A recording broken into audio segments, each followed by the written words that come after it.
మెహబూబాబాద్లో ఓ భార్య తన భర్తకు దగ్గరుండి మరో వివాహం చేసింది. తాను ఇష్టపడుతున్న యువతితో 7 అడుగులు వేయించింది. తన భర్తను మరో యువతి ఇష్టపడుతుందని ఆమెకు తెలిసింది. ఆమె మానసిక వికలాంగులు కావడంతో ఆమె పెళ్లికి ఒప్పుకుంది.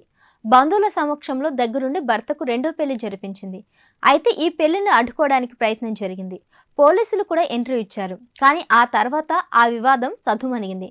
ఇంతకీ ఏం జరిగిందనుకుంటున్నారా? అగ్నిసాక్షిగా తాళి కట్టిన భర్తకు వేరే అమ్మాయితో దగ్గరుండి పెళ్లి చేసింది ఒక భార్య. బంధువులు స్నేహితులను పిలిచి మరి వివాహ వేడుకను ఘనంగా నిర్వహించారు. అయితే దీని వెనుక ఓ మంచి ఆలోచన ఉంది. మెహబూబాబాద్లో జరిగిన ఈ పెళ్లి చర్చనీయాంశమైంది. మెహబూబాబాద్ జిల్లా చిన్నగూడు మండలం ఉగ్గంపల్లి గ్రామానికి చెందిన దాసరి సురేష్ సరితలకు చాలా ఏళ్ల క్రితమే వివాహమైంది.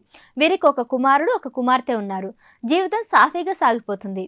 ఇంతలోనే బుధవారం భక్త మార్కండేయ ఆలయంలో బంధుమిత్రుల సమక్షంలో సురేష్ సంధ్యలకు ఘనంగా వివాహం చేపించింది. అయితే భార్య స్వయంగా భర్తకు రెండో వివాహం జరిపించడం చర్చనీయాంశమైంది. అలాగే ఈ పెళ్లికి కవర్ చేసేందుకు మీడియా కూడా అక్కడికి వెళ్లి కవర్ చేసింది. సంధ్య తన భర్తను ఇష్టపడడంతోనే దగ్గరుండి పెళ్లి చేస్తానని, సంధ్యను సొంత చెల్లిలా చూసుకుంటానని అన్నారు సరిత. మానసిక వికలాంగురాలు కావడంతో ఆమె ఏ పని చేసుకోలేదని, ఆమెను చంటి బిడ్డలా కాపాడుకోవాలని చెప్పుకొచ్చారు. అంతకుముందు కొద్దిసేపు పెళ్లి మండపం దగ్గర హైడ్రామా నడిచింది. సంధ్య అక్క భర్త నాగరాజు ఈ పెళ్లిని అడ్డుకునేందుకు ప్రయత్నించారు. తన మరదలు మానసిక వికలాంగులని, ఆమెకు ఇప్పటికే వివాహమై వ్యక్తితో పెళ్లి చేయడం నేరమంటూ పోలీసులకు సమాచారం ఇచ్చారు. పోలీసులు వివాహం జరుగుతున్న ఆలయానికి చేరుకొని ఆధార్ కార్డును పరిశీలించారు. పెళ్లి కూతురు మేజర్ అని, ఇద్దరు ఇష్టపూర్వకంగా పెళ్లి చేసుకుంటుంటే తాము ఆపలేమని చెప్పారు.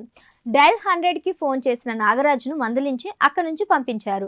అయితే పోలీసులు రెండో పెళ్లిని సమర్థించడం కరెక్టేనా అనే చర్చ కూడా జరుగుతుంది. ఇప్పుడు తెలుగు రాష్ట్రాల్లో ఇటీవల ఇలాంటి ఘటనలో ఒకటి, 2 ఘటనలు కూడా జరిగాయని చెప్పాలి. ఇటీవల ఆంధ్రప్రదేశ్లో కూడా ఇద్దరు భార్యలు భర్తకు దగ్గరుండి మూడో పెళ్లిని చేయించడం చర్చనీయాంశమైంది. ఇప్పుడు తాజాగా మహబూబాబాద్లో జరిగిన ఈ రెండో పెళ్లి వ్యవహారం ఆసక్తికరంగా మారింది.